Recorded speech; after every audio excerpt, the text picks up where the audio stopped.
Bonjour à tous.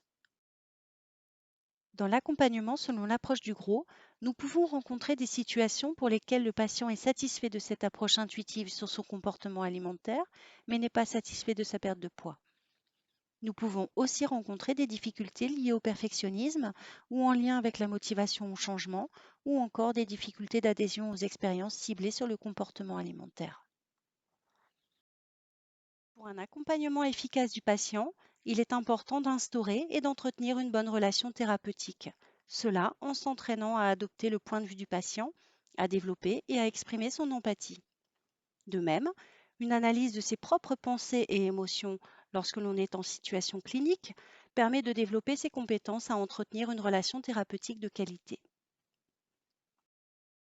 Afin de nous sentir plus à l'aise face à la problématique du patient, il est important également d'acquérir de l'expérience face à des situations cliniques nouvelles.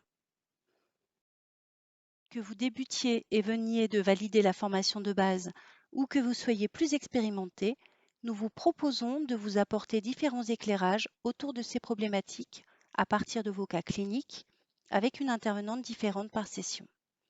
Les groupes seront fermés et réservés à 8 inscrits au maximum. Nous aurons pour objectif d'aider le patient à comprendre les mécanismes qui entretiennent ces difficultés et de l'accompagner à instaurer de nouveaux comportements en le rendant acteur de son changement. Grâce au partage que nous aurons sur des situations concrètes rencontrées lors de notre pratique, nous explorerons les conséquences et les renforcements d'un comportement en s'appuyant sur l'analyse fonctionnelle. Nous développerons les techniques de l'approche motivationnelle avec l'identification des éventuels freins au changement et des comportements d'évitement du patient. Nous chercherons à mieux comprendre les mécanismes sous-jacents du perfectionnisme en apportant de la flexibilité cognitive et comportementale.